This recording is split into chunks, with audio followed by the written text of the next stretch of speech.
5 tahun kemudian, Liu Ruyan menelepon nomorku dengan rasa kasihan. Orang yang mengangkatnya adalah nenekku, yang sudah pikun. Mendengar suaranya, nenek sangat gembira. "Ruyan, apa Junjun bersamamu?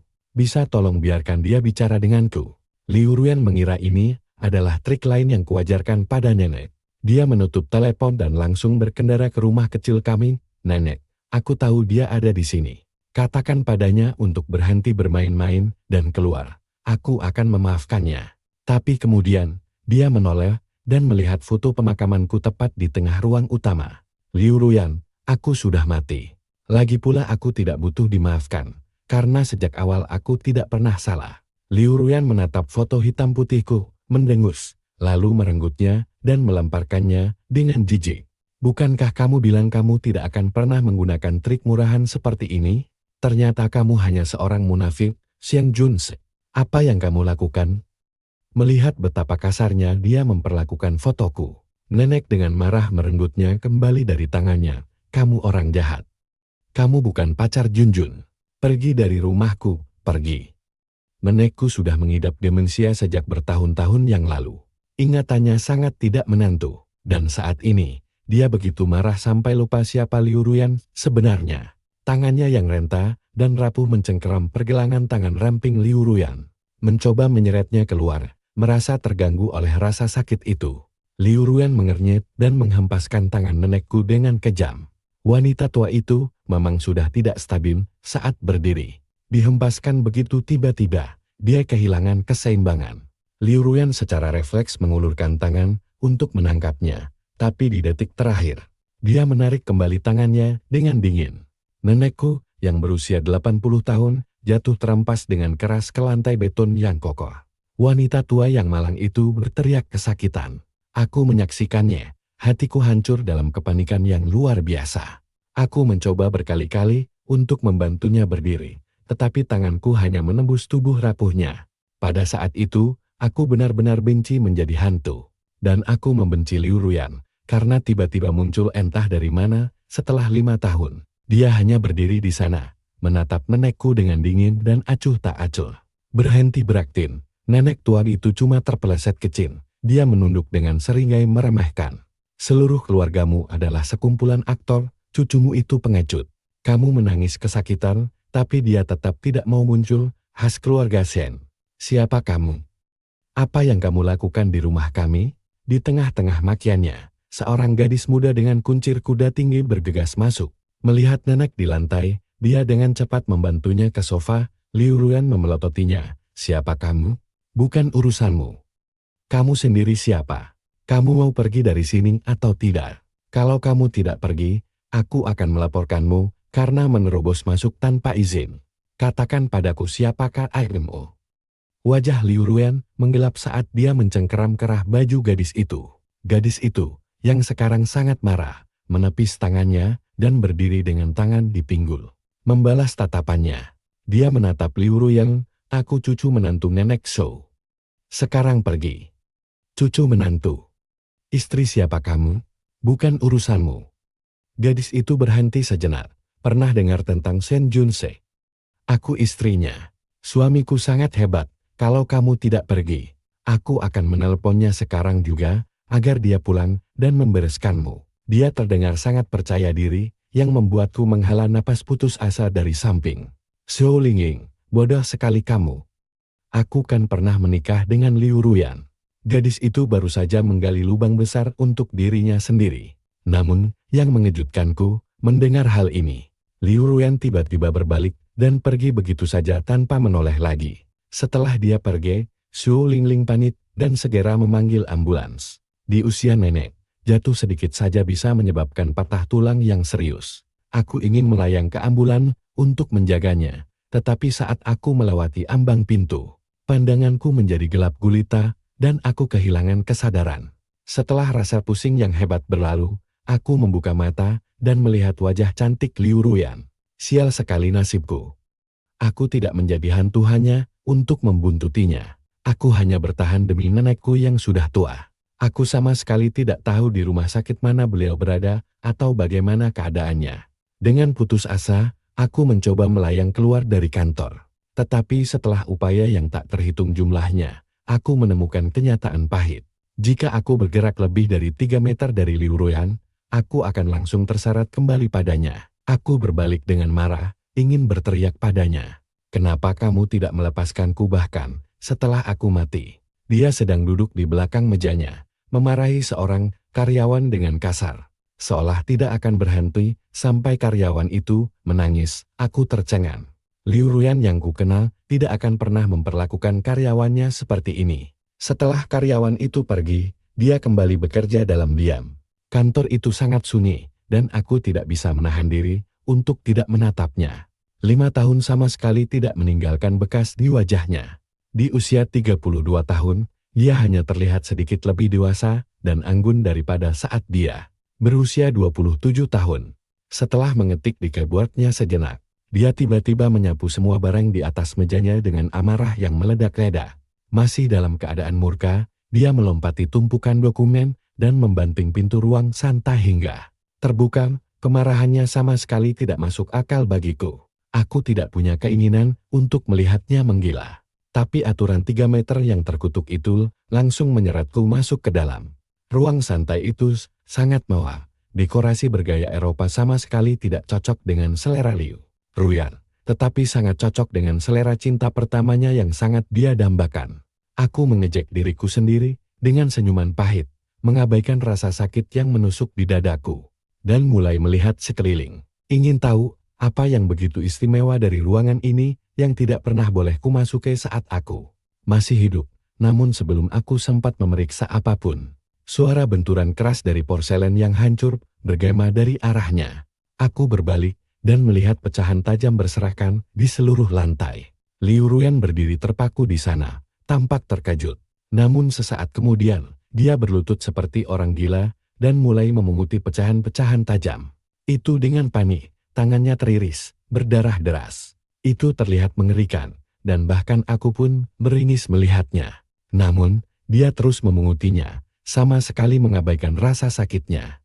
Aku bertanya-tanya apa yang membuat porselen ini begitu penting baginya. Aku tidak tahan untuk tidak berkata, berhentilah, Liu Ruyan. Cermin yang pecah tidak akan pernah bisa disatukan kembali. Tentu saja, dia tidak bisa mendengarku, dan aku tidak bisa menghentikannya. Darah di tangannya terus mengalir, meninggalkan bekas telapak tangan merah terang di lantai. Hal itu membuatku sangat cemas. Beberapa saat kemudian, pintu di belakang kami berbunyi klik. Seseorang akhirnya masuk. Aku menarik napas lega, namun saat berbalik, aku justru melihat satu wajah yang paling kubenci dalam hidup dan mati. Itu adalah Pei Yan, cinta pertama Liu Ruyan yang lumpur. Berbeda denganku, dia bisa masuk ke ruang santai pribadinya dengan sangat mudah. Ruyan, jangan sentuh pecahan-pecahan itu. Melihat tangannya yang berdarah dan terluka, Pei Yan dengan cemas mengayuh kursi rodanya ke sisinya. Merasakan seseorang mendekat, Liu Ruyan membentak tanpa mendongak, pergi. Mata Pei Yan langsung berkaca-kaca ke ruangan itu, mendadak sunyi senyap. Tersadar dari lamunannya, raut penyesalan yang mendalam tampak di wajah Liu Ruyan. Maafkan aku, Pei Yan, suasana hatiku sedang buruk. Melemparkan kembali pecahan porselen itu ke lantai, dia bergegas ke sisinya. Dia berlutut di hadapannya dan menjangkau untuk menyentuh wajahnya. Tetapi melihat tangannya yang berlumuran darah, dia menarik tangannya kembali dengan rasa bersalah. Pei Yan, jangan sedih, nanti penyakitmu kambuh. Dia praktis memohon padanya. Aku benar-benar tercengang. Aku hidup bersamanya selama 5 tahun. Tetapi bahkan sampai detik terakhir aku mati, aku belum pernah mendengarnya berbicara kepadaku dengan nada selembut itu. Liu Ruyan yang angkuh dan perkasa ternyata bisa menggunakan nada bicara seperti itu pada seorang pria. Setetes air mata mengalir di pipi Pei Yan, membuatnya terlihat rapuh pada saat yang tepat. He mengulurkan tangan untuk memegang tangan berdarah Liu Ruyan dan berkata dengan suara sengau, "Ruyan, ayo kita obati tanganmu ya." Ya, tentu saja, bagaimana mungkin dia menolak? Dia berdiri dan berjalan keluar bersamanya. Di dekat pintu, Pei Yan menghentikan kursi rodanya dan menoleh ke belakang. Aku lupa bertanya, barang apa yang kamu pecahkan? Apa kamu perlu suntik tetanus? Liu Ruyan terdiam sejenak sebelum berbicara. Porselen biru dan putih dari lelang tahun lalu. Bukankah itu barang yang kamu beli dengan harga sangat mahal? Kamu bahkan tidak pernah mengizinkanku menyentuhnya. Pian mendongak dengan terkejut dan bingung. Tanganku terpeleset. Lagi pula aku sudah tidak menginginkannya lagi, jadi kuhancurkan saja. Percakapan mereka memicu rasa ingin tahuku. Aku berjongkok 2,5 meter darinya, memeriksa pecahan-pecahan itu. Saat masih hidup, aku sangat suka mempelajari porselen. Meskipun aku tidak tahu barang berharga apa saja yang muncul baru-baru ini. Namun semakin aku menatapnya, semakin familiar corak tersebut. Tampaknya identik dengan barang yang sangat kuinginkan, tetapi tidak mampu kubeli sebelum aku mati. Pasti bukan barang yang itu kan? Aku ingin mencari pecahan lainnya, tetapi aturan 3 meter yang terkutuk itu menyeretku kembali. Liu Ruyan bergegas keluar, menyuruh asistennya memanggil dokter sementara dia menekan tisu K. Telapak tangannya yang berdarah. Apakah kamu sudah merasa tenang sekarang, Beiyan? Tanyanya, berlutut di hadapan pria itu dengan senyum lembut. Pria itu mengangguk pelan, ekspresinya melunak. Dia tidak berbicara, tetapi wajah pucatnya tampak jauh lebih baik. Menatapnya, aku merasa ada yang tidak beres. Meskipun dia selalu rapuh, emosinya tidak pernah saneh ini. Melihatnya sekarang, dia malah tampak berperilaku seperti bocah sombong seperti diriku yang dulu. Tapi bagaimana mungkin? Dia meremehkanku sejak awal, mengapa dia harus meniruku? Itu pasti hanya imajinasiku saja. Saat pikiranku melayang, dokter pribadinya bergegas masuk ke dalam ruangan.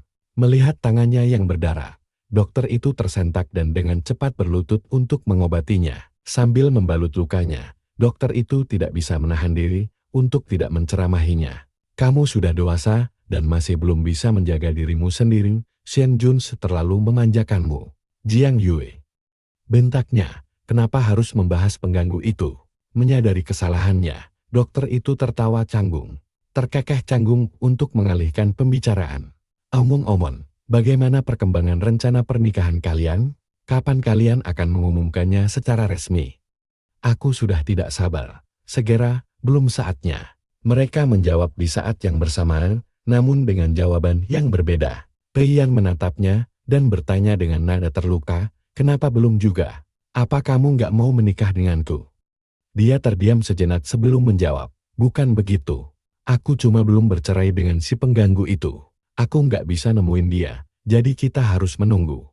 Mendengar hal itu, Peiyan menundukkan pandangannya dan terdiam. Jiang Yue menyelesaikan balutan perbannya dengan tenang, merasakan suasana yang sangat tegang. Sementara aku, berdiri di sana dan tiba-tiba menyadari sesuatu. Ternyata itu alasan dia mencariku hari ini. Kami masih menikah secara sah di mata hukum. Pernikahan kami hanyalah kesepakatan bisnis. Dulu, keluarganya jauh lebih lemah dibanding keluargaku. Orang tuaku menyodorkanku putra mereka yang terkenal playboy. Sebagai pewaris tunggal keluarganya yang penuh harga diri, dia tentu saja sangat enggan.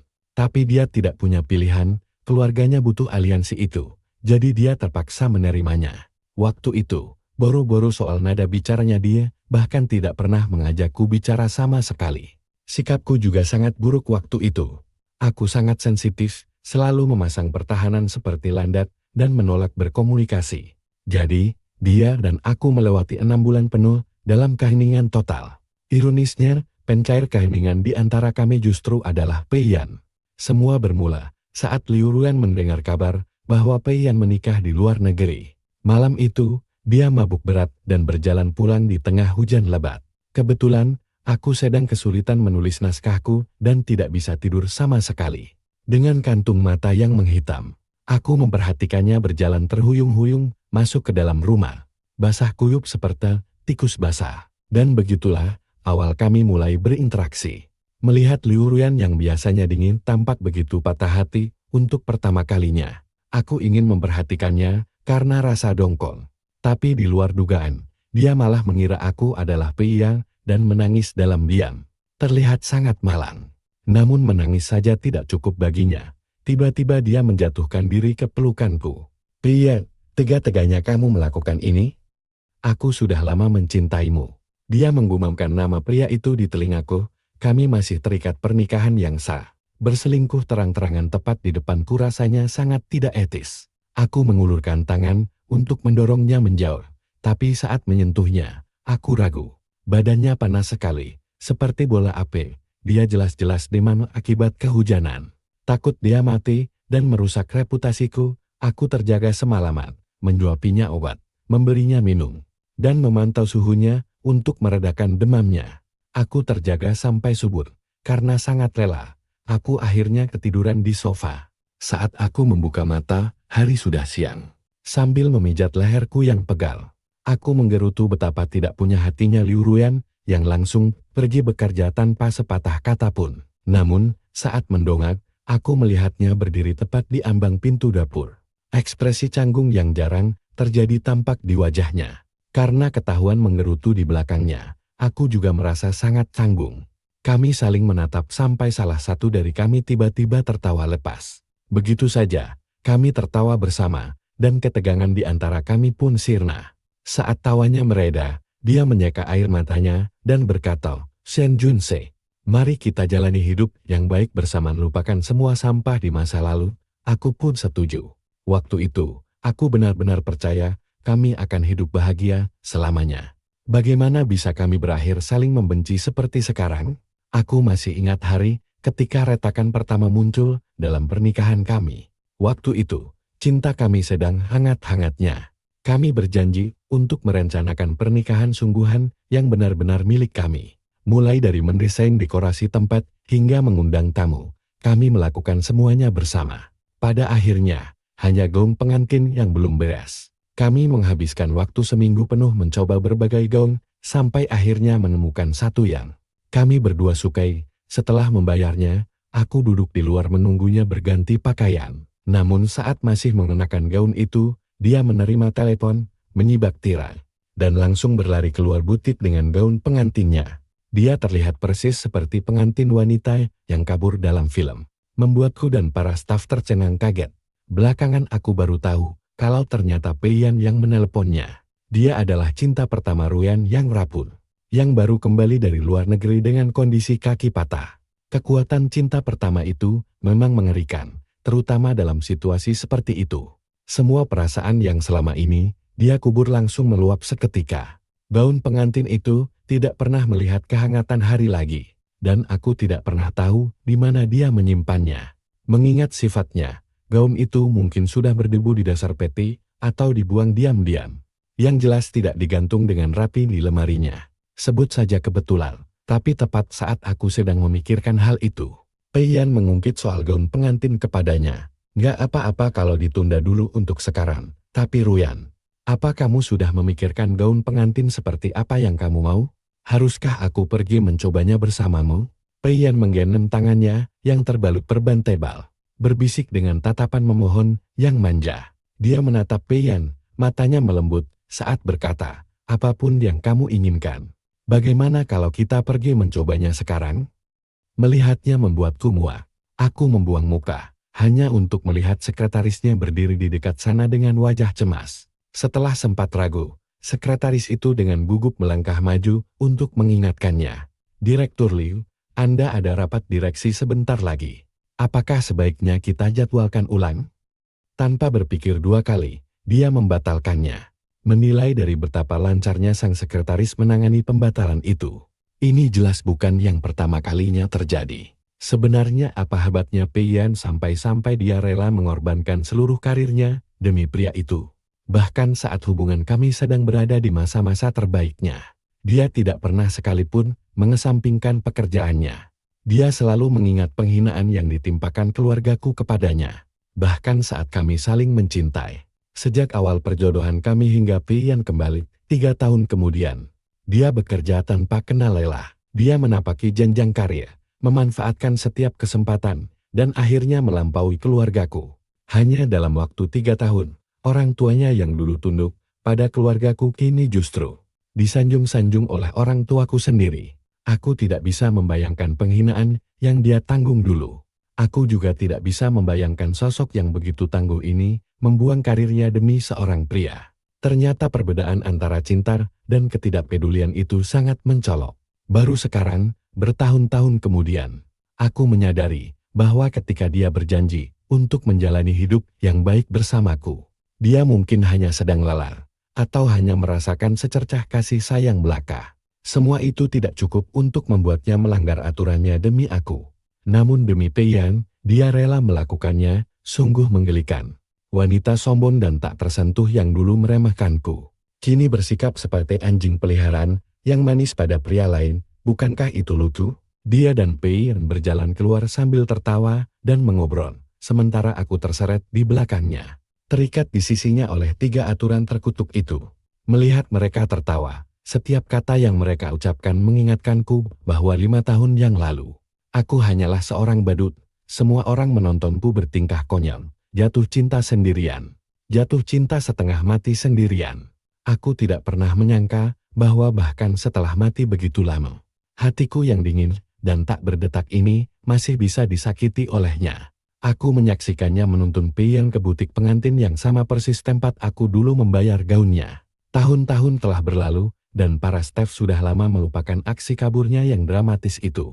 Mereka menyambut keduanya dengan hangat di dalam. Aku pikir gaun-gaun di sini akan cocok untukmu, jadi aku ingin membawamu ke sini. Kamu tidak keberatan? Tanya Peiyan dengan senyum hangat dari kursi rodanya. Tentu saja tidak, jawabnya, tampak agak bingung. Gayanya memang sangat cocok denganku. Memangnya, ada sesuatu yang pernah terjadi di sini? Nggak ada, aku cuma khawatir keputusan mendadakku ini membuatmu tidak senang. Mendengar jawabannya, Peiyan tersenyum hangat dan meraih tangannya. Ruyan dengan sukarela membalas genggamannya, lalu berbalik melihat gaun-gaun anggun yang dipajang di toko. Dia mendorong kursi rodanya lebih dekat untuk melihat bersama dengannya. Setelah melihat-lihat sebentar, Ruyan akhirnya berhenti di depan sebuah gaun yang memukau. Pramuniaga yang mengikuti mereka sejak tadi segera menyahut, "Nyonya, selera Anda sungguh luar biasa. Ini adalah karya kembalinya desainer utama kami setelah sekian lama. Beliau menghabiskan waktu 5 tahun mengasingkan diri untuk menyempurnakan karyanya. Apakah Anda ingin mencobanya?" Ruyan tampak sangat menyukai gaun itu dan langsung mengangguk. Baru setelah itu, dia teringat ada Peiyan di belakangnya, lalu meliriknya dengan ragu-ragu. Ekspresi wajah Peiyan sedikit masam, tapi dia memaksakan diri untuk tersenyum. "Cobalah saja. Aku sudah tidak sabar melihat betapa cantiknya dirimu saat mengenakannya." Dengan penuh semangat, dia melangkah pergi, dan aku terpaksa mengikutinya. Entah kenapa, Peiyan tetap tinggal di luar. Dari dalam ruang ganti, sayup-sayup suara mereka terdengar keluar. Aku sama sekali tidak tertarik untuk mendengarkan. Suasana ini terlalu mirip dengan kejadian 5 tahun yang lalu, membuatku sangat kesal. Beberapa saat kemudian, tirai pun disibat. Dia terlihat sangat cantik menawan dengan gaun itu. Sampai-sampai asisten butik tidak henti-hentinya melontarkan pujian. "Gaun ini rasanya dibuat khusus hanya untuk Anda. Saya harus menunjukkannya kepada desainer kami. Beliau pasti akan senang sekali. Apakah boleh, Nyonya?" Tidak ada orang yang tidak suka pujian tulus, begitu pula dengannya. Dia mengangguk puas. Tentu saja asisten yang kegirangan itu langsung melakukan panggilan video. Saat sang desainer menjawab panggilan itu, dia terkesiap kagum. "Ya Tuhan, ini benar-benar luar biasa indah." Dia terdiam sejenak, tersenyum dari balik layar. "Tunggu, wajah Anda terasa sangat tidak asing, Nyonya. Apakah nama belakang Anda Lim?" Terkejut oleh pertanyaan mendadak itu, Ruyan tampak bingung. "Ya, benar. Anda pernah mencoba gaun di sini sekitar 5 atau 6 tahun yang lalu. Ingat, Anda dan Tuan Ning dulu begitu saling mencintai. Hal itu sangat menginspirasi saya. Saya menghabiskan waktu bertahun-tahun mengasingkan diri demi mendesain satu gaun ini saja. Saya dengar Tuan Ning ingin mengadakan pesta pernikahan untuk Anda setiap beberapa tahun sekali. Saya kira beliau hanya bercanda. Tapi apakah itu benar-benar terwujud?" Sementara sang desainer terus mengoceh dengan antusias, ekspresi wajah Ruyan berubah pucat pasi. Dia melayangkan pandangan ke arah lobi, tetapi Peiyan tidak terlihat dimanapun. Beberapa detik kemudian, dia berlari kencang lagi dengan masih mengenakan gaun pengantinnya. Melesat melewati para staf. Dia berlari melewati Peiyan, langsung keluar dari toko, dan masuk ke dalam mobilnya. Mengemudi dengan kecepatan tinggi, pemandangan di sekitarnya terasa semakin tidak asing. Saat dia akhirnya berhenti, aku baru menyadari bahwa dia kembali ke rumah nenekku. Gerbang depan terbuka lebar, dan potret diriku terpajang sunyi sendirian di atas meja. Mendengar kebisingan itu, seorang tetangga menjulurkan kepalanya keluar dan terkesiap melihat. pakaian yang dikenakannya. Kamu siapa? Nenek Zhou sudah dilarikan ke rumah sakit. Tidak ada siapa-siapa di rumah. Aku mencari Shen Junse, gumam Ruyan. Siapa? Shen Junse.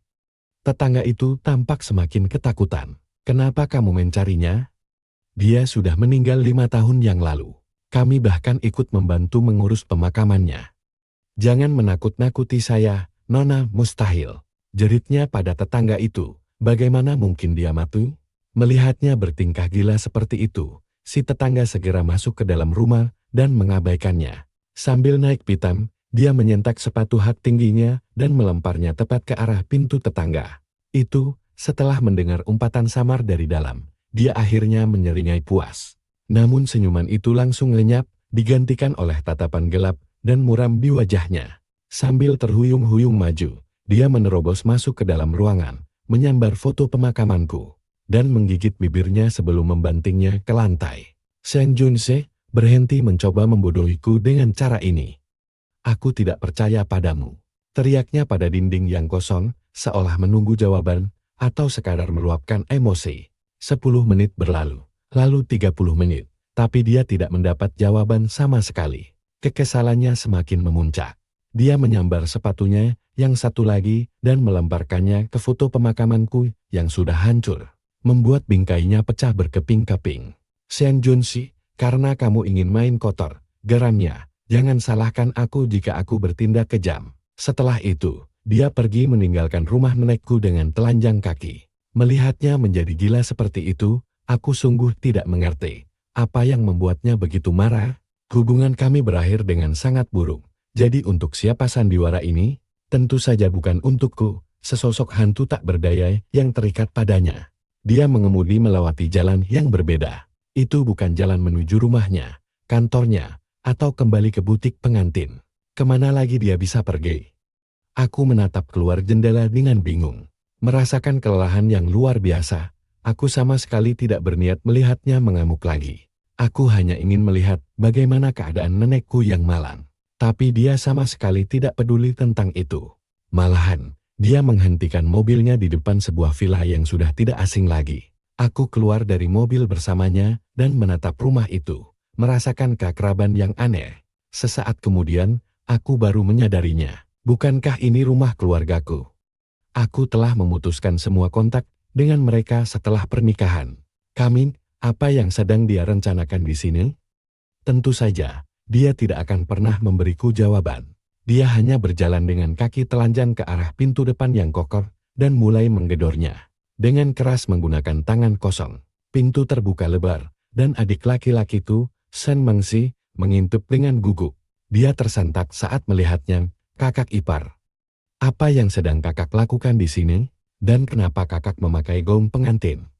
Kenapa kakak tidak memakai sepatu? Memangnya aku tidak boleh ke sini untuk urusan bisnis, ketusnya. Nadanya terdengar kasar, meskipun dia menahan amarahnya di hadapan anak itu.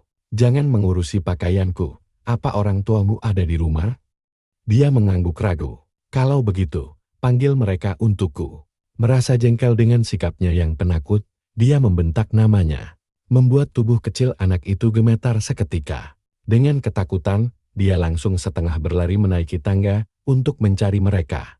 Dia bersandar di kusen pintu, menolak untuk melangkah masuk sambil menunggu. Beberapa saat kemudian, orang tuaku bergegas turun, seolah menyeret adikku bersama mereka. Presiden Liu, ada angin apa yang membawa Anda ke rumah kami? Tanya ayahku, Xian Sheng, dengan kepanikan yang luar biasa. Ibuku berdiri di belakangnya, tampak sama ketakutannya. Sementara adikku gemetar seperti daun tertiup angin setelah bentakan kasarnya tadi. Aku menyaksikan adegan itu dengan penuh ketertarikan. Tampaknya di bawah kepemimpinannya, perusahaan keluarganya telah berkembang pesat selama beberapa tahun terakhir. Bisnis mereka kini sudah jauh di luar jangkauan keluargaku jurang pemisah yang begitu lebar sehingga mereka tidak akan pernah bisa mengejarnya. Jika tidak, ayahku yang sombong itu tidak akan pernah bersikap begitu tunduk padanya. Saat aku berdiri di sana menikmati ketakutan mereka, dia langsung ke intinya. Jangan banyak omong kosong. Di mana Shen Junse? Suruh dia keluar dan temui aku. Karena diabaikan, senyum palsu ayahku langsung kaku. Namun saat namaku disebut, Wajahnya seketika berubah masam penuh kebencian. Kami sama sekali tidak tahu di mana Shen Junse berada. Kamu tahu sendiri betapa buruknya watak anak itu. Setelah kami bertengkar hebat 5 tahun yang lalu, dia kabur dari rumah. Sejak itu, kami tidak pernah mendengar kabar darinya. Kami benar-benar tidak tahu dia ada di mana. Kalian tidak tahu? Lalu kenapa bibinya selalu mengirimiku hadiah setiap tahun atas namanya? Dia mengernyitkan dahi dalam-dalam, amarahnya mulai memuncak. Jika aku mendapati kalian menyembunyikannya dan ikut bermain dalam trik konyolnya ini, dengan senang hati aku akan menghancurkan kalian. Dengan ketakutan, ayahku melambaikan tangannya dengan panik. Presiden Liu, kami benar-benar tidak tahu kalau bibinya masih berhubungan dengannya. Tolong jangan marah. Dia mengeluarkan ponselnya, jari-jarinya gemetar saat menekan nomor. Biar bibi datang dan menjelaskan. Jika Shen Junse bersamanya, aku akan menyuruhnya menyeret anak itu kembali, jangan marah. Beberapa detik kemudian, kakak perempuan tertuaku, Shen Yi, menjawab panggilan. Ayahku mengaktifkan pengeras suara. Suaranya pun terdengar, "Halo ayah, ada apa? Apa terjadi sesuatu?" "Ayah, aku masih harus mengurus beberapa dokumen di sini." "Mengurus apa?" Ayahku membentak Shen Yi. "Cepat seret pantatmu kemari bersama Shen Junse sekarang juga." Presiden Liu ingin menemuinya. Suara di seberang sana langsung sunyi senyap. Tepat saat ayahku bertanya-tanya apakah dia telah menutup teleponnya, dia akhirnya bersuara. "Ayah, aku dan Junse baru saja bertengkar baru-baru ini, aku tidak tahu dia pergi kemana. Bagaimana kalau ayah menyuruh Direktur Liu pulang dulu? Begitu aku berhasil menemukannya, aku akan langsung mengirimnya ke sana." Ayahku terdiam, menatap ke arah Liu Ruyan. Xie mencibir, lalu bertanya langsung ke arah ponsel. "Kapal?" Mendengar suaranya, Shen Yi tersentak dan kembali terdiam. Kesabaran Liu Ruyan telah habis. Dia memberikan ultimatum terakhir, "Aku tidak peduli bagaimana caramu menemukan Shen Junse. Jika aku tidak melihatnya dalam waktu 3 hari, kalian harus menanggung akibatnya." Dengan kata-kata itu, dia berbalik dan meninggalkan halaman rumah keluargaku. Aku melayang tepat di sebelahnya, menoleh ke belakang melihat Xin Jiare yang masih berdiri di depan pintu dan menyeringai. "Rasakan itu." Kembali ke dalam mobilnya, Liu Ruyan menyalakan telepon bebas genggam. "Orang jahat itu berumur panjang, bagaimana mungkin dia mati?" gumamnya sambil menghubungi sekretarisnya. Begitu panggilan tersambung, Liu Ruyan langsung menyela sebelum sekretarisnya sempat berbicara. "Xiao Jiang, lacak keberadaan Shen Junse dimengerti, Presiden Liu." Setelah mendapatkan jawabannya, Liu Ruyan hendak menutup telepon. Namun, sekretarisnya menghentikannya. "Presiden Liu, Tuan Pei bertanya kapan Anda akan pulang ke rumah." Ini mungkin pertama kalinya sekretarisnya menanyakan hal yang begitu pribadi. Karena dia sampai terbata-bata, Liu Ruyan mengernyitkan dahi karena tidak senang. "Kamu seharusnya lebih tahu diri daripada menanyakan hal yang tidak profesional seperti itu." Dia menutup telepon, menyalakan mesin mobil, dan melesat pergi dari rumah keluargaku. Sembari menyetir, wajahnya tampak sedingin es. Sudut bibirnya melengkung ke bawah saat tangannya mencengkeram erat kemudi. Sambil menarik napas dalam-dalam, meski aku benci mengakuinya, aku sangat mengenali raut wajah itu. Seperti inilah penampilannya saat suasana hatinya sedang hancur lebur. Berusaha setengah mati untuk menahannya. Liu Ruyan sedang murka, dan jika dia murka, harus ada seseorang yang menanggung akibatnya. Tanpa memedulikan batas waktu 3 hari yang diberikannya sendiri, dia langsung mendatangi kakak tertuaku yang pembohong itu. Saat itu adalah jam sibuk di SHM Group. Dengan bertelanjang kaki dan mengenakan gaun pengantin, penampilannya sangat mencolok, membuat semua orang menoleh ke arahnya. Orang-orang mengenalinya dan diam-diam mengeluarkan ponsel mereka untuk merekam. Tanpa memedulikan mereka sama sekali, dia langsung menerobos masuk ke kantor Shen Yi. Kakakku yang sedang memakai mantelnya langsung tersantak kaget mendengar suara gaduh itu. Berbalik dan seketika membeku karena terkejut saat melihat Liu Ruyan. Dia tersentak sekali lagi. "Presiden Liu, apa yang Anda lakukan di sini? Bukankah Anda bilang akan memberi saya waktu 3 hari? Aku berubah pikiran. Tidak bisa menemukannya. Bukankah keluargamu seharusnya paling ahli dalam mencari orang?" Liu Ruyan langsung duduk santai di sofa tanpa basa-basi, menatapnya dengan senyum mengejek. Xian Yi menggigit bibirnya sambil gemetar. Presiden Liu, kami memang ahli mencari orang, tapi Xian Juns adalah keluarga kami. Dia tahu cara bersembunyi. Tolong, beri kami waktu 2 hari saja. Aku bersumpah akan membawanya langsung ke hadapan Anda. Liu Ruyan hanya menatapnya tajam. Merasa merinding di bawah tatapan itu, dengan gemetar Xian Yi menekan tombol intercom di mejanya. Xiao Yao, lacak keberadaan Xian Juns. Segera dilaksanakan, jawab asisten itu seketika, sebelum tiba-tiba terdiam kaku. Anu, Presiden Xian, apakah Anda sedang membicarakan tuan muda kedua? Ya, memangnya kenapa? Tanya Xian Yi begini. Presiden Xian, kata Xiao Yao dengan cepat, saya tidak bisa melacaknya. Tuan muda kedua sudah meninggal dunia 5 tahun yang lalu. Nenek bahkan sudah memberitahu Anda saat itu, apakah Anda lupa? Suasana seketika membeku. Dengan ketakutan, kakakku menatap ke arah Liu Ruyan. Yang ketenangan dinginnya terasa begitu mencekam, giginya gemetar. Presiden Liu Kak Ipar, ini tidak mungkin benar. Ini pasti hanya tipuan. Xian Jun sengaja mempermainkan kita untuk membalas dendam. Bagaimana mungkin dia mati? Dia itu suka hidup enak, pemalas, tidak melakukan apa-apa sepanjang hari, dan sangat takut mati. Di tengah-tengah alasan yang diucapkan dengan panik itu, Liu Ruyan akhirnya bereaksi. Namun, matanya tampak begitu gelap gulita. Siapa yang kamu sebut pemalas tadi? Siapa yang tidak melakukan apa-apa? Siapa yang suka hidup enak? Xian Juns, dia kakakku tercekat. Wajah Liu Ruyan tampak sangat mengerikan saat ini.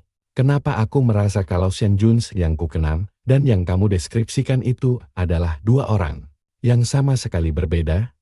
Ada yang mau kamu jelaskan? Liu Ruyan berdiri dan melangkah maju, selangkah demi selangkah, menyudutkannya. Xian Yi mundur hingga pinggangnya membentur tepian meja. Sambil menjerit kesakitan, dia jatuh tersungkur ke lantai.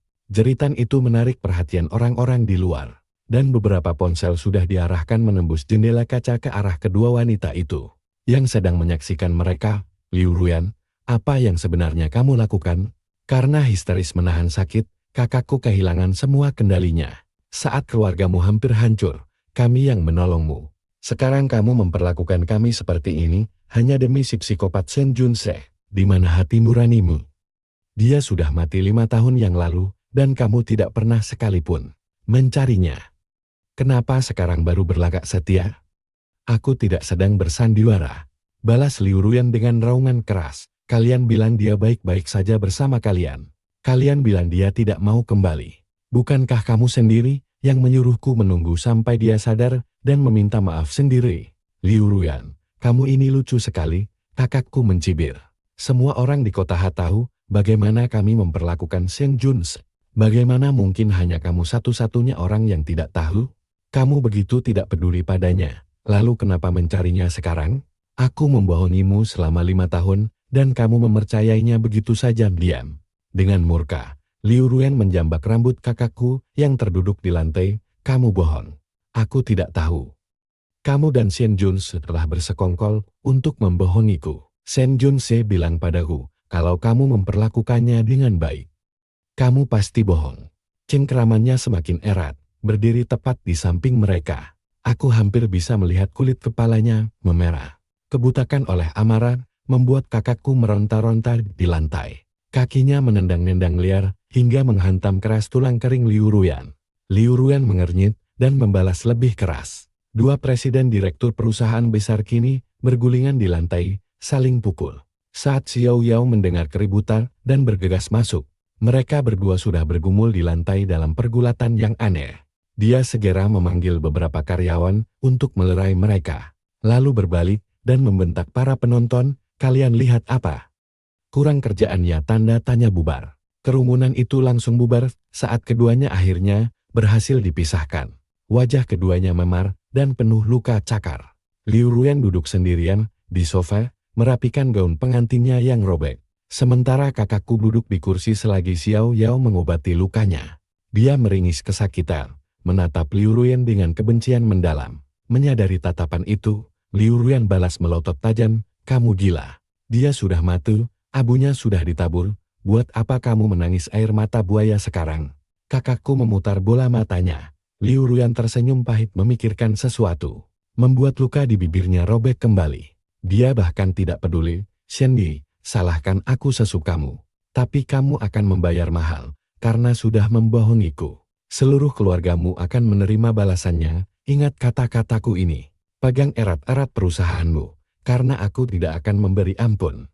Setelah itu, dia berdiri, menegakkan punggungnya, lalu melangkah keluar. Meninggalkan kakakku yang berteriak histeris di belakangnya, Liu Ruyan. Kalau kamu berani menyentuh keluarga kami, aku akan menghancurkanmu. Ingat itu. Liu Ruyan bahkan tidak berhenti sejenak pun. Dia langsung berjalan keluar dari gedung Shen Group menuju mobilnya. Baru saat itulah pundaknya Lai, menunjukkan sedikit kerapuhan. Matanya memerah entar, karena sakit. Entar, karena hal lain di luar, langit mulai menggelap. Si mengambil selembar tisu untuk menyeka darah di bibirnya, menyalakan mesin mobil, lalu melaju ke arah selatan. Sepanjang jalan menuju apartemen lama kami. Dulu, uang kami sangat sedikit, hanya sanggup membeli sebuah flat kecil. Aku memperhatikannya dengan bingung. Dia pernah bersumpah, tidak akan pernah kembali ke sini. Padahal sekarang dia sudah punya begitu banyak rumah mewah. Namun, dia tetap membuka kunci pintu, melemparkan kuncinya ke keranjang usan di dekat pintu, lalu memakai selop yang dulu kubelikan untuknya. Dia menyalakan lampu, tetapi langsung membeku begitu sampai di ruang tamu. Peiyan, bagaimana kamu bisa masuk?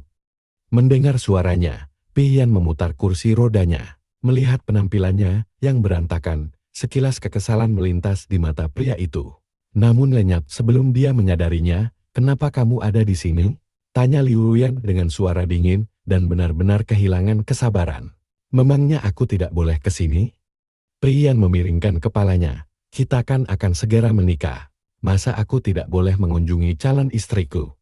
Liu Ruyan mengusap rambutnya dengan frustrasi. Peiyan, cukup. Suasana hatiku sedang sangat kacau. Kalau ada urusan, kita bicara besok saja. Aku lelah sekali. Tidak, kata Peiyan lembut. Kamu meninggalkanku begitu saja di butik pengantin. Aku butuh penjelasan. Dia menengadah menatapnya, menahan tangis. Aku lumpuh, dan kamu meninggalkanku begitu saja di sana. Menurutmu bagaimana pandangan orang-orang terhadapku? Kamu kabur begitu saja seperti pengantin wanita yang melarikan diri. Bagaimana dengan harga diriku? Liu Ruyan menghela napas, menatapnya tajam. Lalu bagaimana dengan Shen Junse? Saat aku meninggalkannya di butik pengantin dulu, menurutmu apa yang dia rasakan? Kamu bilang kamu rela menahan apa saja demi bersamaku, lalu kenapa sekarang kamu tidak tahan? Aku terperangah. Peiyan terbata-bata. Kamu bilang dia tidak ada apa-apanya dibanding aku. Apa kamu merindukannya lagi? Kata-katanya menyentuh titik sensitif. Aku melihat Liu Ruyan mulai meledak marah. Peiyan, itu bukan urusanmu. Jangan mengira masa lalu kita memberimu hak untuk bicara seperti ini. Kepadaku, kita berdua tahu siapa kita sebenarnya. Untuk apa bertingkah seperti ibu rumah tangga yang penuh dendam? Dia menyambar sebuah vas bunga dan melemparkannya tepat ke arah pria itu. Tak sempat menghindar, pecahan vas itu menyayat pipinya. Kamu sedang tidak tenang, kata Peiyan lembut. Mari kita bicara setelah emosimu meredah ya. Pernikahan kita dan Shen Junse, kita bisa membahas semuanya nanti. Hubungi aku kalau kamu sudah tenang. Dengan begitu, Peiyan perlahan menjalankan kursi rodanya pergi. Melihat kekacauan itu, pertahanan Liu Ruyan runtuh. Dia terduduk di lantai sambil memegangi kepalanya. Setelah sekian lama, dia bangkit untuk membersihkan pecahan kaca sambil berbisik, Shen Junse, kamu bajingan tidak punya hati. Kamu berjanji akan bersamaku selamanya. Kamu tidak mungkin mati. Kamu pasti cuma berbohong karena aku mengabaikanmu. Kamu pernah melakukan ini sebelumnya kan? Semakin banyak dia bicara, aku pun semakin ketakutan. Dia bertingkah benar-benar gila. Saat aku masih hidup, dia tidak pernah berbicara seperti ini kepadaku. Bahkan saat hubungan kami sedang sangat dekat, dia tidak pernah semesra ini. Pernah suatu kali, aku membuatkan pesta ulang tahun yang mewah untuknya. Dan yang kudapatkan hanyalah kecupan singkat dan ucapan terima kasih. Sejak saat itu, hubungan kami merosot tajam.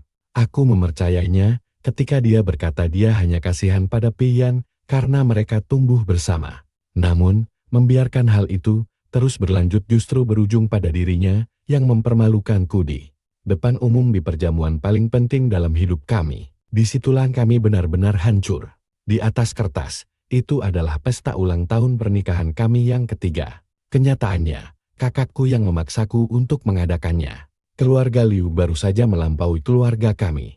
Dan desas-desus tentang aku yang dicampakkan di butik pengantin telah bocor. Semua orang menertawakan kami. Saat itu, Liu Ruan hampir tidak pernah pulang ke rumah. Kakakku menerobos masuk ke tempatku, dan aku masih ingat betul wajah sombongnya. Shen Junshi, keluarga kita sudah membesarkanmu begitu lama, tapi kamu benar-benar tidak berguna. Kamu tidak berguna.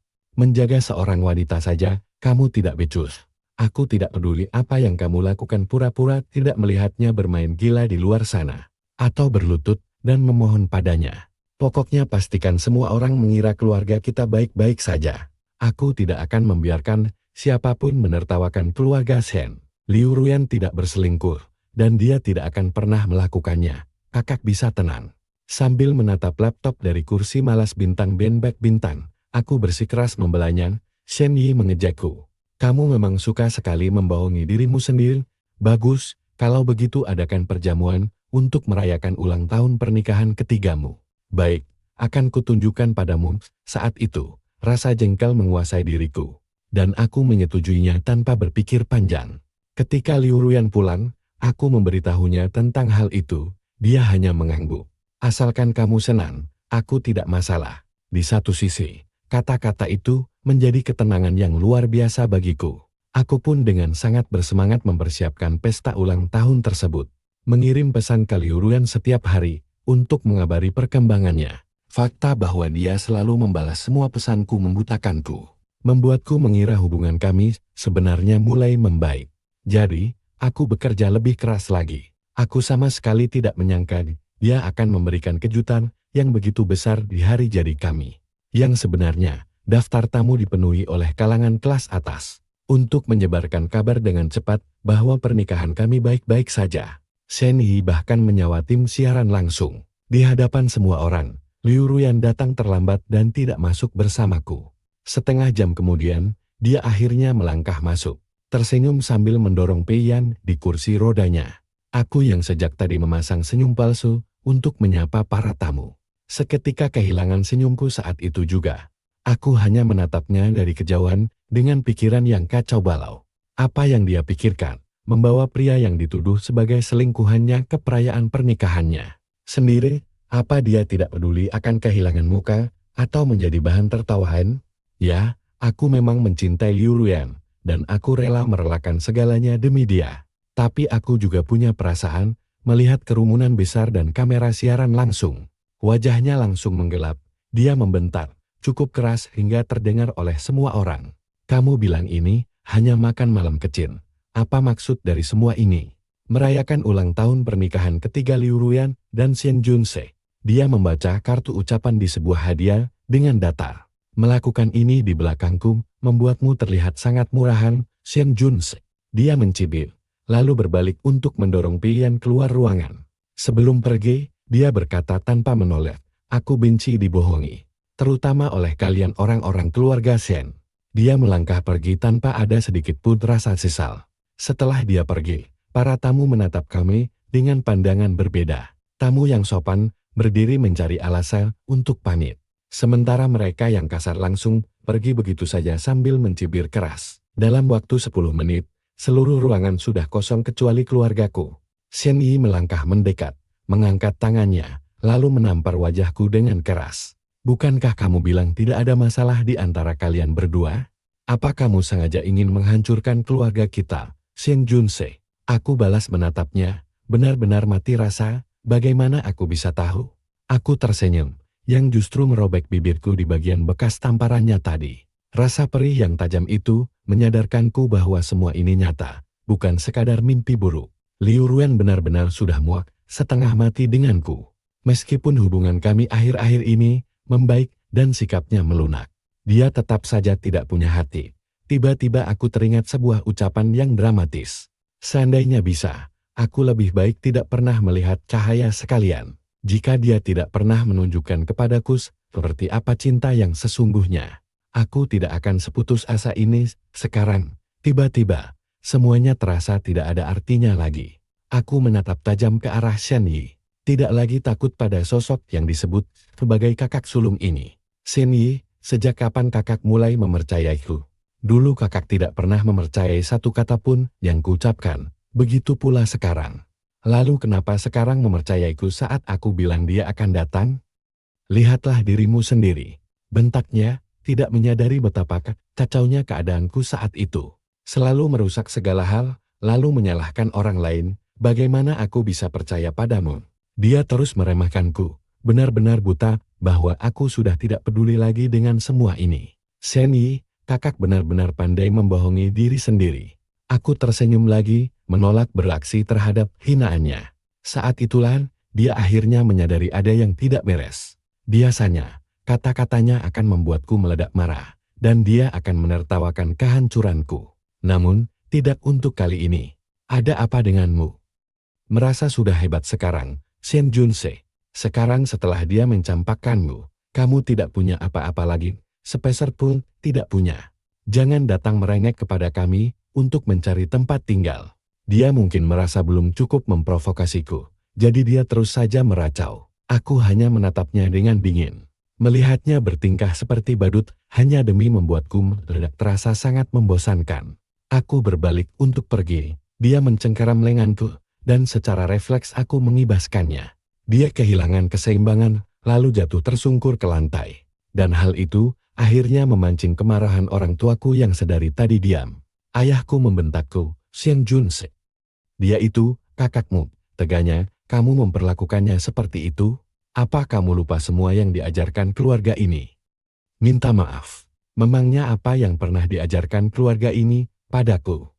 Balas menyala. Apa kalian mengajariku untuk tidak menyayangi kakak perempuan yang kalian besarkan? Atau tidak berebut kasih sayang dengan adik laki-lakiku?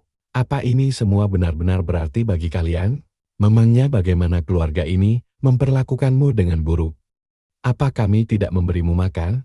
Kenapa banyak sekali keluhan? Sudahlah, bicara denganmu benar-benar percuma. Aku melirik adik laki-lakiku yang meringkuk ketakutan di belakang ibu.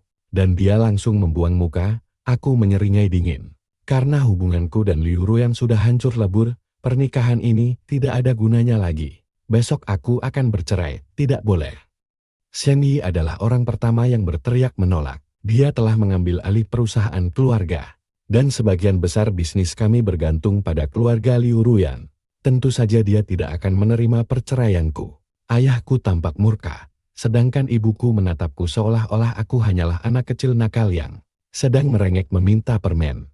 Dia mungkin berpikir dialah satu-satunya orang yang belum aku semprot. Dia berbicara dengan penuh keyakinan. Juns, ibu tahu kamu sudah menderita. Ibu akan memastikan mereka memperlakukanmu dengan lebih baik. Jangan bercerai. Ibu nanti cemas memikirkanmu, dan kamu kan paling tidak suka membuat ibu khawatir.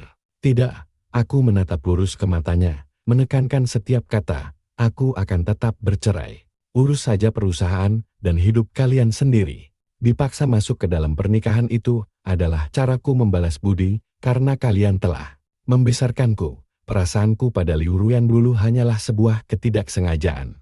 Sekarang perasaan itu sudah hilang. Aku menolak berpura bodoh dan mengorbankan diriku demi kalian lagi. Aku langsung melangkah keluar dari aula, mengabaikan teriakan keluargaku di belakang. Di jalanan, aku merasakan gelombang kebebasan yang mutlak. Aku mengeluarkan ponselku, mengirim pesan singkat padanya tentang perceraian.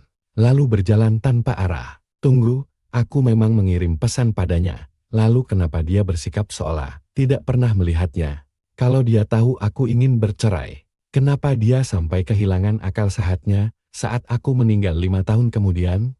Pikiranku tiba-tiba tersentak kembali ke masa kini. Ada sesuatu yang terasa sangat janggal. Aku mencoba mengingat balasannya, tapi pikiranku benar-benar kosong. Lebih buruk lagi, aku tidak bisa mengingat apapun yang terjadi setelah itu. Bagaimana sebenarnya aku bisa mati? Aku berdiri di ruang tamu, merasa tersesat dan kebingungan. Sudah 5 tahun kenapa aku tidak pernah mempertanyakan bagaimana aku mati? Bagaimana itu bisa terjadi? Apa karena sebab alami? Kecelakaan? Atau aku dibunuh? Pikiranku berputar dalam kekacauan yang rumit, mustahil untuk diurai. Tiba-tiba, sakit kepala yang luar biasa menyerang bersamaan dengan badai besar yang meletus di luar, menyinari langit dan guntur yang memekakkan telinga menggetarkan seisi ruangan. Hujan deras menghantam pintu kaca bagaikan pukulan tinju. Kemudian, lampu padam seketika dengan bunyi letupan tajam, menenggelamkan kami dalam kegelapan. Sambil berjongkok di lantai untuk membersihkan pecahan kaca, Liu Ruyan tersentak kaget karena mati lampu yang tiba-tiba itu. Dia mendongak, kilatan petir terus menyambar, memancarkan bayangan mengerikan di ruangan yang gelap. Kilatan cahaya terang lainnya menerangi ruangan, dan lewat pandanganku yang buram, aku melihat raut keterkejutan yang luar biasa di wajahnya. Dia menatap lurus ke arahku. Shen Junse. Suaranya yang gemetar membuat kepalaku semakin berdenyut kencang, mendorongku ke ambang pingsan. Aku melihatnya langsung berdiri dan berlari ke arahku. Semakin dia mendekat, kepalaku semakin terasa mau pecah. Kepingan ingatan asing berkelebat di benakku. Hanya berjarak 2 langkah, aku langsung ambruk dan jatuh tersungkur. Terkejut, dia mengulurkan tangan untuk menangkapku. Sambil menatapnya, aku berhasil menggumamkan satu pertanyaan terakhir. Liu Ruyan, siapa sebenarnya yang membunuhku? Saat aku akhirnya membuka mata lagi, hari sudah pagi. Sambil memegangi kepalaku yang sakit, aku duduk. Shen Junse. Suaranya membuatku tersentak. Bukannya, kamu sudah mati. Kenapa kamu ada di rumahku? Kamu bersekongkol dengan keluargamu untuk membohongiku kan? Aku menoleh dan melihatnya sedang duduk di sofa. Dia menatap lurus ke arahku, matanya merah dan tampak sangat lelah. Masih mengenakan pakaian kemarin. Dia pasti sudah duduk di sana semalaman. Kamu bisa melihatku? Gumamku, kamu bicara apa? Bentaknya, melihat kekesalannya, aku sadar dia tidak bisa mendengarku. Begitu pikiranku mulai jernih, ingatan tadi malam langsung bermunculan kembali. Dia bisa melihatku sejak aku ambruk, tapi kenapa? Shen Junse, berhenti kekanak-kanakan. Kamu semalam bisa bicara, kenapa sekarang malah pura-pura? Sambil mengernyit, dia berdiri dan berjalan mendekatiku. Begitu dia mendekat, kepalaku berdenyut sakit lagi. Rasa sakit itu memaksaku untuk melangkah mundur. Kamu gila dia? Teriaknya, jelas sekali kesal, karena aku menghindar. Aku tidak pernah menyangka bahkan setelah mati pun, aku masih harus menerima amarahnya. Aku menutup telingaku dengan frustrasi. Kamu sedang berakting untuk siapa? Ketusnya, mengulurkan tangan untuk mencengkeram pundakku. Namun, tangannya hanya menembus udara kosong. Baru saat itulah, dia membeku, akhirnya menyadari kenyataan.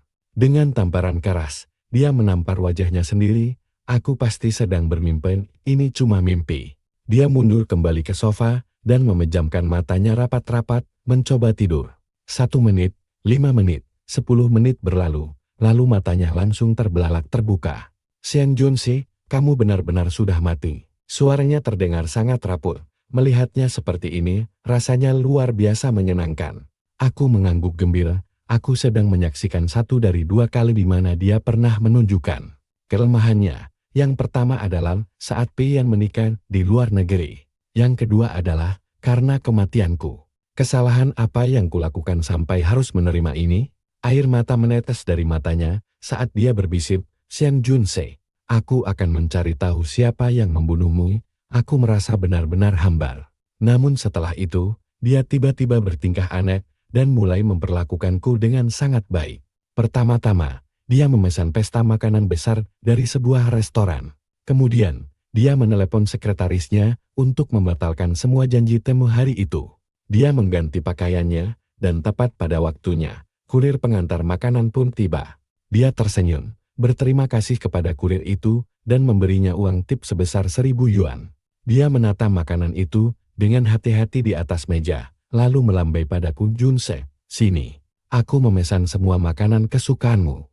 Aku tidak ingin bergerak, tapi entar, bagaimana jarak fisik di antara kami? Langsung menarikku ke sana. Melihatku mendekat, dia tersenyum, mengira aku sangat antusias. Jangan terburu-buru, ini semua untukmu. Aku menatapnya dengan sangat tidak percaya, menjambak rambutku sendiri, karena frustrasi. Tidak ada satupun dari makanan ini yang merupakan kesukaanku. Daging sapi rebus, babi pedas belasan hidangan super pedas. Semuanya adalah makanan kesukaannya. Aku memakannya hanya untuk menyenangkannya. Tapi dia benar-benar percaya bahwa itu semua adalah makanan favoritku, benar-benar membuatku kesal. Lagi pula, memesan makanan untuk hantu. Siapa juga yang melakukannya? Melihatku diam saja tanpa reaksi, dia mulai menyenggolku lagi. Junse, makanlah, bukankah hantu bisa makan dengan menghirup aromanya saja? Aku ingin berteriak langsung di depan wajahnya bahwa aku tidak bisa memakan apapun. Tapi dia tidak bisa mendengarku. Kami saling diam berhadapan di depan makanan yang mengepul itu. Sampai makanan itu mendingin sepenuhnya dan dia akhirnya tersadar. Dia menundukkan kepalanya tanda menyerah. Shen Junse, kamu memang tidak punya hati. Kemudian, hening. Setelah sekian lama, dia beranjak pergi meninggalkan meja makan. Kamu menang. Mari kita cari tahu bagaimana kamu mati. Dia mengambil ponselnya dan melangkah keluar, memaksaku untuk mengikutinya dari belakang. Aku melihatnya melesat kencang di jalanan dan menendang pintu rumah Peiyan hingga terbuka. Namun seketika, dia terpaku. Tepat di dekat pintu masuk, ada sepasang sepatu wanita. Sepatu wanita di rumah seorang pria lajang kenyataannya terpampang sangat jelas. Aku tidak bisa menahan diri untuk tidak menatap puncak kepala Liu Ruyan. Bertanya-tanya apakah dia sadar dirinya sedang diselingkuhi.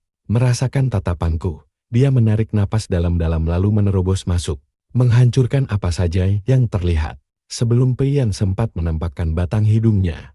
Setengah dari apartemennya sudah porak-porandam. Peiyan, keluar kamu. Jangan sembunyi seperti pengecut. Kecuali kamu mau jadi berita utama yang memalukan di berita lokal. Ancam Liu Ruyan beberapa detik kemudian. Peiyan keluar dari kamar tidur dengan kursi roda dan jubah mandi. Tampak sangat menyedihkan. Ruyan, kamu ini kenapa? Kamu tidur dengan sekretarisku, Jiang kecil. Kalian tidur bersama. Peiyan terengah. Dia tidak pernah menyangka Liu Ruyan akan bicara terus terang dan membuatnya kehilangan kata-kata. Aku yang membelikan sepatu itu untuk Jiang kecil, desak Liu Ruyan. Menolak melepaskannya begitu saja, ukuran sepatunya pas sekali untuknya. Terus kenapa? Peiyan tahu Liu Ruyan sudah mengetahui kebenarannya, jadi dia berhenti menutup-nutupinya. Kamu tidak mengizinkanku menyentuhmu, jadi aku tidak boleh menyentuh orang lain?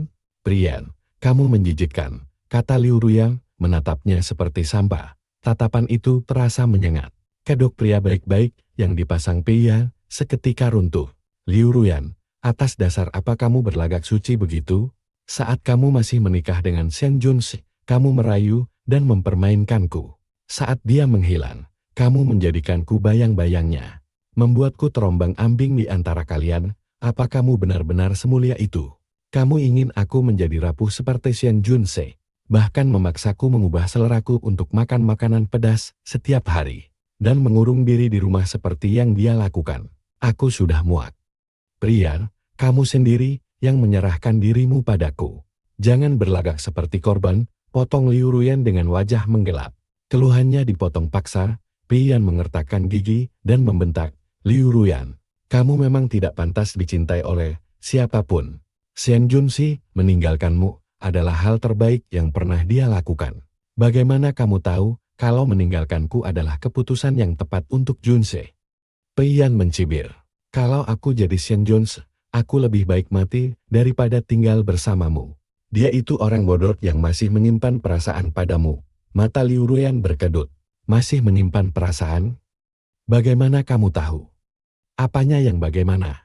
Semua orang yang punya mata juga bisa melihatnya. Cemuh Peiyan. Mungkin cuma kamu saja yang tidak menyadarinya. Mengabaikan sarkasme itu, Liu Ruyan terus mendesak. Apa kamu yang membunuh Shen Junse karena dia menghalangi jalanmu? Apa-apaan yang kamu bicarakan? Liu Ruyan, apa kamu sudah gila? Peiyan menatapnya seolah dia telah kehilangan akal sehatnya. Kenapa aku harus membunuh Shen Junse? Sama sekali bukan ancaman bagiku. Dulu, kamu cuma peduli padaku, aku tidak pernah takut padanya. Untuk apa aku merusak seluruh hidupku demi pria yang kamu buang seperti sampah? Liu Ruyan menatapnya tanpa berkedip untuk waktu yang lama. Kemudian, dia berbalik dan menatap lurus ke arahku. Junse, apa dia berkata jujur? Apa benar-benar bukan Peiyan yang membunuhmu? Coba lihat, di apa kamu merasakan sesuatu saat melihatnya? Aku sama sekali tidak ingin memedulikan Liu Ruyan. Pakai otakmu, Peiyan tidak akan pernah membunuhku. Aku sama sekali bukan ancaman baginya saat itu.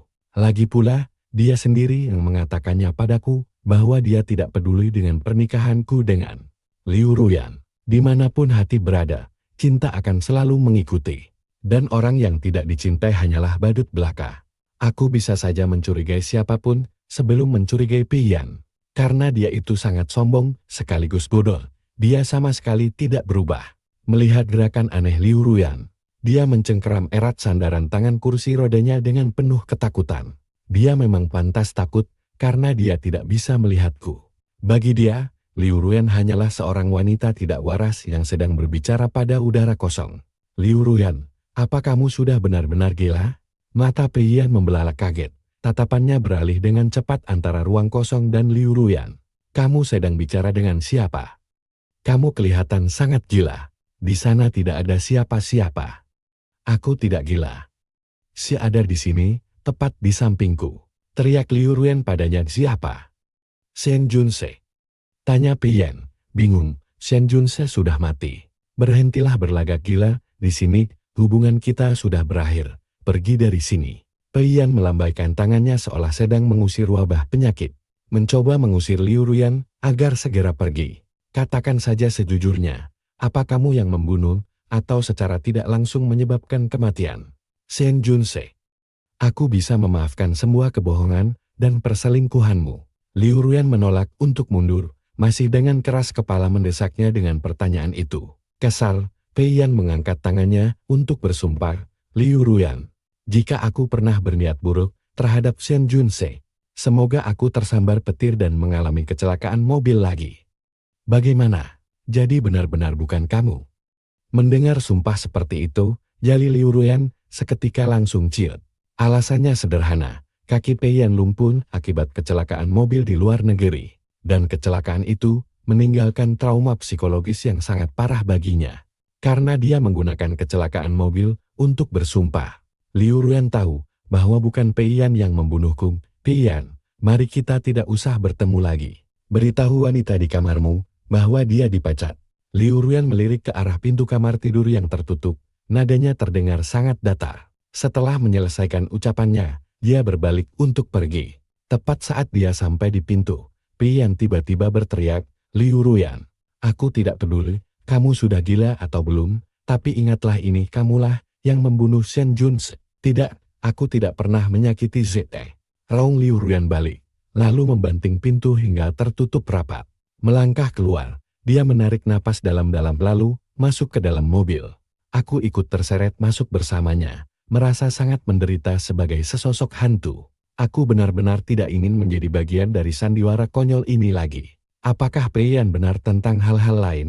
Aku tidak tahu. Tetapi dia pasti benar tentang satu hal. Liu Ruyan telah menjadi gila. Dia mengemudi seperti orang kesurupan dan melesat menuju rumah orang. Tuaku, ketika dia mendobrak pintu rumah mereka, keempat anggota keluarga Shen menoleh dengan penuh ketakutan. Berdiri di belakang Liu Ruyan, aku menatap Shen Yi yang berada di rumah saat hari masih siang. Hal yang terasa aneh bagiku, Shen Yi adalah seorang gila kerja yang terkenal. Liu Ruyan, untuk apa kamu kesini lagi? Shen Yi sudah bertengkar dengannya kemarin, jadi nadanya sangat tajam. Aku memperhatikan bagaimana Liu Ruyan mengabaikan provokasinya dan menatap dingin ke arah seluruh keluarga Shen. Karena Shen Junse tidak dibunuh oleh orang lain, pasti kalianlah pelakunya. Jadi aku kesini untuk menuntut bayaran dengan nyawa kalian. Omong kosong apa ini? Shen Yi melotot, mencoba memicu keributan, tetapi ayahku dengan cepat menariknya mundur. Apa Junse benar-benar sudah mati? Ayahku berbalik dan bertanya kepada Shen Yi dengan berbisik lirir, seakan tak percaya. Mungkinkah dia merencanakan semua ini hanya untuk mencari perhatian kita? Tidak, Baf. Shen Yi mengerucutkan bibirnya. Shen Junse benar-benar sudah mati. Bahkan dalam kematiannya pun, dia tidak membiarkan kita tenang. Sudah 5 tahun dan kita masih saja dibuat hancur olehnya. Shen Yi tidak menurunkan nada suaranya, jadi semua orang mendengarnya dengan sangat jelas. Melihat ekspresi gelap Liu Ruyan, ayahku memotong ucapannya, lalu menepuk kepalanya. Hentikan omong kosongmu sekarang juga. Mendengar kabar kematianku, ekspresi ibuku yang biasanya acuh, tak acuh akhirnya berubah. Sambil mengernyitkan dahi, dia memberi isyarat kepada Shen Mengze. Mengze, bantu mama ke kursi. Jantung Mama terasa agak lemah. Shen Mengse bergegas mendekat, memapah ibuku untuk berjalan ke samping. Sambil melangkah, dia memapahnya dengan satu tangan dan menyeka air matanya dengan tangan yang lain. Menangis dengan sangat memelas. Aku menatapnya cukup lama. Bibirku melengkung membentuk senyuman pahit. Aku akan berpura-pura saja bahwa dia benar-benar berduka atas kematianku. Liu Ruyan menyaksikan pemandangan itu dan berbalik menatapku. Saat dia melakukannya, senyum pahitku belum sepenuhnya memudar. Merasa tertipu selama ini, atau mungkin hanya merasa kasihan padaku. Wajah Liu Ruyan kembali muram. Jadi, begini cara kalian membohongiku selama ini. Selama 7 atau 8 tahun, Shen Junse selalu membanggakan kalian. Memberitahu seberapa baik kalian memperlakukannya, agar dia bisa tumbuh dewasa tanpa beban. Sekarang, aku tahu itu semua bohong. Suara Liu Ruyan terdengar sedingin es. Dulu, aku berinvestasi pada keluarga Shen semata-mata demi Shen Junse. Sekarang, aku akan menarik semuanya. Dia menekan nomor di ponselnya di hadapan semua orang. Begitu panggilan tersambung, Shen Yi menerjang bagaikan anjing gila, merebut ponselnya, lalu membantingnya ke lantai hingga hancur. Liu Ruyan menatap kepingan yang berserakan di lantai lalu tertawa. Shen Yi, jika kamu tidak menghancurkan ponselku, mungkin masih ada ruang untuk negosiasi di antara perusahaan kita, tapi sekarang, kamu sama sekali tidak punya apa-apa lagi. Mendengar hal ini, aku pun tidak bisa menahan diri untuk tidak ikut tertawa. Shen Yi benar-benar dibutakan oleh amarah. Napasnya terengah-engah seperti banteng yang mengamuk.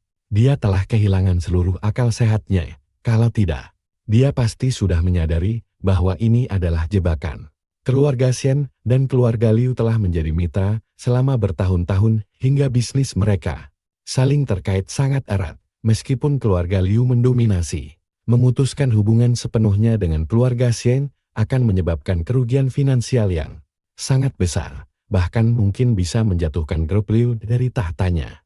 Liu Ruyan adalah pemimpin perusahaan, tetapi perusahaan itu tidak sepenuhnya milik dia sendiri. Dia masih harus bertanggung jawab kepada Dewan Direksi. Untuk membuat semua orang setuju, dia harus membuat mereka menyadari bahwa keluarga Shen sedang mencoba menghancurkan orang yang telah memberi mereka keuntungan. Jadi, dia memasang jebakan. Dia hanya tidak menduga bahwa Shen Yi akan langsung menerobos masuk ke dalamnya seperti ayam tanpa kepala. Shen Yi, jika dipikir-pikir, aku harus berterima kasih kepadamu, kata Liu Ruyan dengan nada sindiran yang sangat tajam.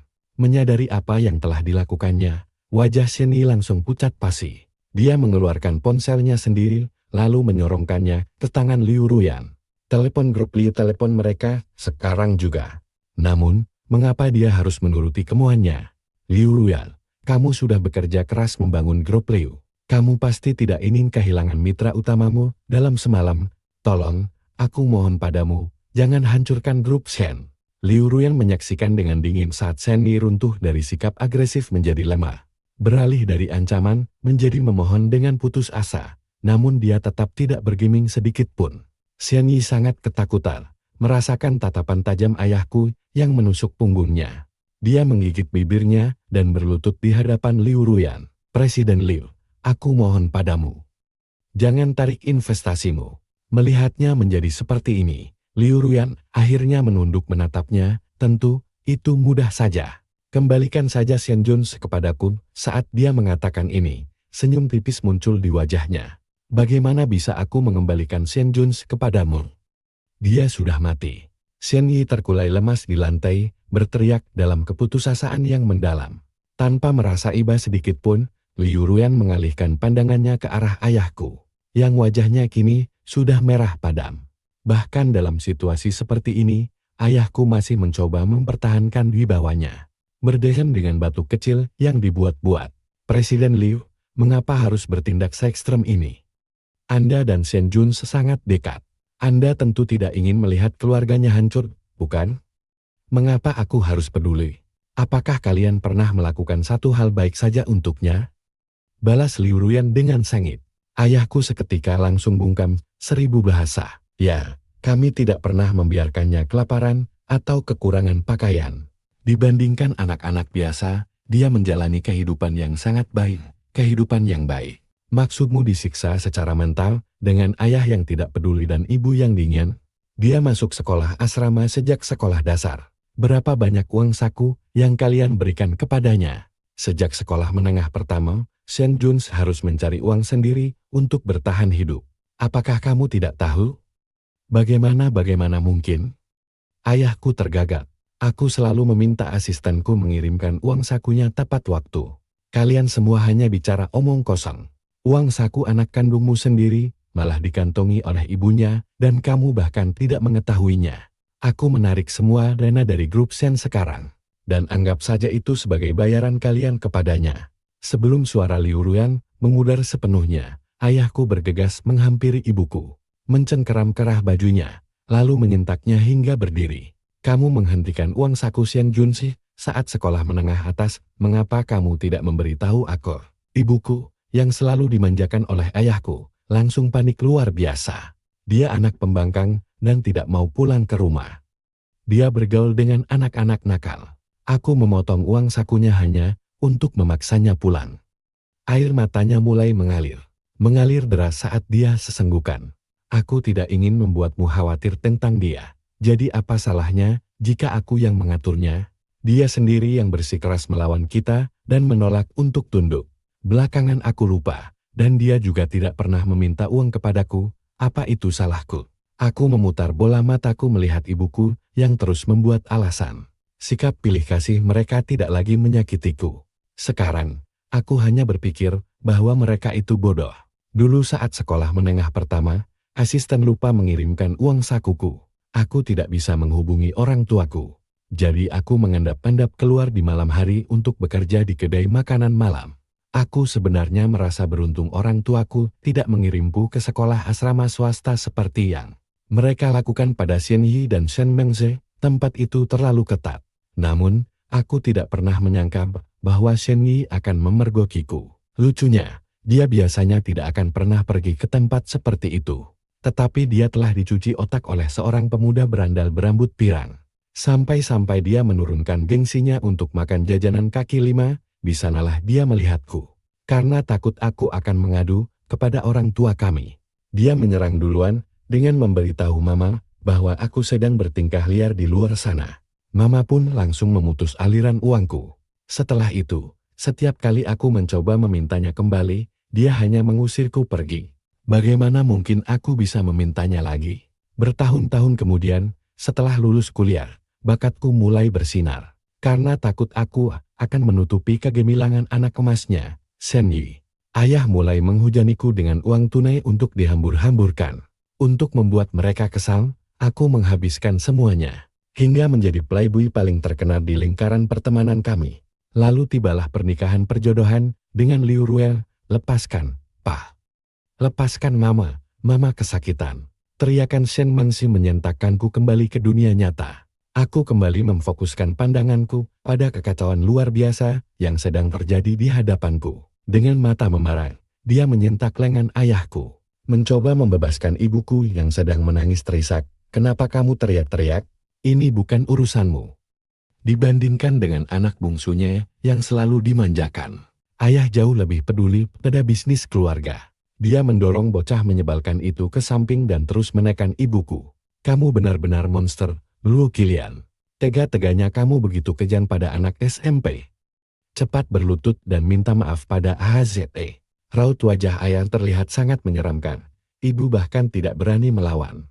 Begitu ayah melepaskan cengkeramannya, ibu langsung berlutut, terisak, dan memohon ampunanku. Ibu minta maaf sekali. Ibu tidak pernah tahu kalau sudah menyakitimu seperti ini. Maafkan ibu. Ruyan, aku tidak bermaksud memperlakukan seburuk itu. Aku harus mengurus si bungsu, aku sangat lelah. Kamu tahu sendiri kan dia seperti apa. Tolong maafkan kami. Kalau perusahaan bangkrut, kami akan hancur. Hancur, sambil menangis terisak, dia merangkak ke arah Ruyan, mencengkeram celananya, dan meratap. Palsu sekali, baru beberapa menit yang lalu, saat mendengar tentang kematianku. Dia malah kabur dengan alasan merasa tidak enak badan. Sungguh menyedihkan, benarkah begitu, Tante? Kata Liu Ruyan, menatapnya dengan tatapan dingin yang membekukan. Mendengar kata-kata itu, ibuku seketika mematung. Melihat hal ini, Ayah menendangnya dengan sangat keras hingga dia terpental ke ujung ruangan. Menabrak kursi kayu yang berat. Tubuhnya langsung terkulai lemas ibu. Shen Mengsi langsung bangkit dari lantai dan menubruk tubuh ibuku. Dia mencoba dengan panik untuk menarik ibuku berdiri, tapi tubuh ibuku benar-benar lemas tanpa daya. Ibu, lihat aku. Tolong, lihat aku. Ratapan putus asanya membuat Xin Yi panik. Dia berbalik, hanya untuk bertatapan langsung dengan tatapan kosong dan tak bernyawa dari ibuku. Dia menjerit, merangkak dengan kedua tangan, dan lututnya menuju ke arah ibuku. Ibu. Liu Ruyan menoleh untuk melihat, dan langsung menyadari apa yang sebenarnya terjadi. Dengan dingin dia memperingatkan ayahku, Tuan Shen, Anda baru saja membunuhnya. Tidak, tidak mungkin. Suara ayah bergetar, dia menolak untuk berbalik. Aku hampir tidak menyentuhnya, aku hanya ingin dia menyingkir. Dia pasti baik-baik saja. Bagaimana mungkin dia baik-baik saja? Manusia itu rapuh, gumam Ruyan sambil mengepalkan tangannya. Sama seperti saat kalian mendesak Jun sehingga tewas, Presiden Liu. Kami tidak pernah melakukan apapun padanya. Malam itu, setelah Anda pergi, dia mengamuk dan kabur. Kami tidak pernah melihatnya lagi. Kenapa Anda harus mendesak kami seperti ini? Teriak ayah. Masih terlalu takut untuk menoleh ke belakang. Kenapa keluarga kami hancur berantakan? Kakak ayah. Ibu, bangun. Aku takut. Teriak Shen Mengsi. Shen Mengsi menangis histeris, sementara Xin Yi menangisi jasad ibuku. Menyaksikan kekacauan ini, beban berat di dadaku terasa sedikit terangkat. Tapi aku tidak merasakan kebahagiaan yang nyata. Liu Ruyan masih belum mau melepaskan kepergianku. Dia memperhatikan kekacauan itu, lalu menoleh ke arahku. Asi, menurutmu siapa lagi yang ingin menyakitimu? Aku tidak tahu. Aku berusaha setengah mati mencari cara untuk berbicara dengannya, menyuruhnya berhenti. Kamu menghancurkan keluargaku. Mati saja kamu. Kamu pantas mati seperti kakakku. Tiba-tiba, Shen Mengsi menerjang sambil memegang pisau yang dia ambil entah dari mana. Menusukkannya dengan kasar ke arah Ruyan. Mata Ruyan masih tertuju padaku, dan saat dia menyadarinya, semua sudah terlambat. Mengsi menikam perutnya dengan sangat dalam. Sadar akan apa yang telah dilakukannya, Shen Mengsi mencoba menarik pisau itu keluar dan melarikan diri. Tapi Ruyan mencengkeram tangannya, malah menancapkan mata pisau itu lebih dalam lagi. Apa katamu tadi pantas mati seperti kakaknya? Tubuhnya gemetar hebat menahan rasa sakit yang luar biasa. Suaranya parau terputus-putus. Shen Mengsi mulai mengamuk dengan histeris. Dia mau cerai, yang bakal bikin kami jatuh miskin. Aku merebut ponselnya. Lalu dia mencoba merebutnya kembali. Dan dia sendiri yang menabrak mobil itu. Itu bukan salahku. Sama seperti kamu sendiri yang menabrak pisauku. Ini bukan salahku. Sambil berteriak, dia menarik paksa pisau itu keluar dari perut Ruyan. Ruyan ambruk ke lantai. Sebelum pingsan, dia menatap lurus ke arahku dan tersenyum. Aku bahkan tidak tahu bagaimana menggambarkan perasaanku. Sungguh aneh, aku masih membencinya. Tapi aku tidak bisa menahan diri untuk tidak berlari ke sisinya. Berusaha mati-matian menahan pendarahan itu dengan tangan transparanku. Ruyan, bertahanlah. Aku tidak membencimu lagi, jadi tetaplah bersamaku. Teriakku, tapi dia tidak merespons. Xin Yi berdiri, melihat Ruyan bersimbah darah. Lalu melangkah mendekat dengan mata merah dan bengkak. Dia mengangkat kakinya dan dengan kejam menginjakkan tumitnya ke perut Ruyan yang bersimbah darah. Kamu pantas mendapatkan ini, Ruyan. Kamu menghancurkan keluarga Shen, jadi mati saja sana. Injakannya semakin keras, dan darah menggenang di mana-mana. Untungnya, di detik berikutnya, Shen Yi langsung ditubruk dan diringkus ke lantai. Ruyan, yang tidak sadarkan diri diangkat dengan hati-hati. Aku melihat orang-orang yang baru datang itu mereka adalah asisten andalan perusahaannya. Aku menghela napas lega, telepon itu telah menyelamatkannya. Saat mereka memasukkannya ke dalam ambulans, aku bahkan tidak peduli lagi dengan batas jarak hantuku yang hanya 3 meter. Ambulans melaju kencang membelah jalanan menuju rumah sakit terdekat. Karena kehilangan banyak darah, Ruyan langsung dibawa ke ruang operasi. Lampu merah tanda operasi terus menyala tiada henti. Para perawat tampak tergesa-gesa keluar masuk. Orang tuanya tiba dari rumah, saling berpegangan erat dalam ketakutan yang mendalam. Menatap pintu ruang operasi dengan mata berkaca-kaca. Setelah terasa sangat lama, pintu otomatis itu akhirnya terbuka, dan seorang dokter keluar. Orang tuanya langsung bergegas maju. Ini surat pernyataan kondisi kritis. Tolong tanda tangan di sini. Tangan ayahnya gemetar hebat saat menuliskan namanya. Ibunya langsung histeris dan menangis sejadi-jadinya. Mereka tidak mengerti mengapa putri mereka, yang seharusnya berada di kantor, tiba-tiba berada di ambang kematian. Aku menatap mereka dengan penuh rasa perih, lalu melangkah melewati pintu itu. Begitu ayahnya menandatangani surat itu, rantai tak kasat mata yang mengikatku tiba-tiba putus. Aku tidak tahu apa arti semua ini, tapi aku tahu ini bukan pertanda baik. Ruyan benar-benar sedang sekarat. Saat aku bergegas masuk ke dalam, tiba-tiba aku ditarik ke dalam sebuah ruang putih yang luas dan kosong. Berdiri hanya beberapa meter dariku adalah sosok yang sangat familiar. Saat aku mendekat, aku melihat Ruyan sedang tersenyum ke arahku. Ruyan Asi, akhirnya aku bisa mendengarmu. Begitu banyak kenangan yang barusan terlintas di depan mataku, dan semuanya tentangmu. Aku bodoh sekali. Kenapa butuh waktu selama ini bagiku untuk menyadari bahwa satu-satunya cintaku adalah kamu, bukan Pei-yan? Setelah kamu menghilang, aku bahkan membohongi diriku sendiri, menjadikan Pei-yan sebagai penggantimu. Dia tersenyum di balik air matanya. 5 tahun aku bahkan tidak tahu kalau kamu sudah meninggal. Tapi aku malah bersikap kekanak-kanakan sendirian. Aku membeli vas porselen kesukaanmu itu, tapi aku tidak pernah menelepon. Aku membuatkan makanan favoritmu, tapi aku tetap tidak pergi mencarimu.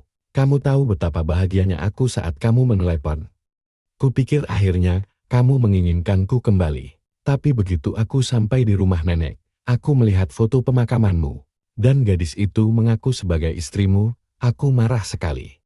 Dia terisak.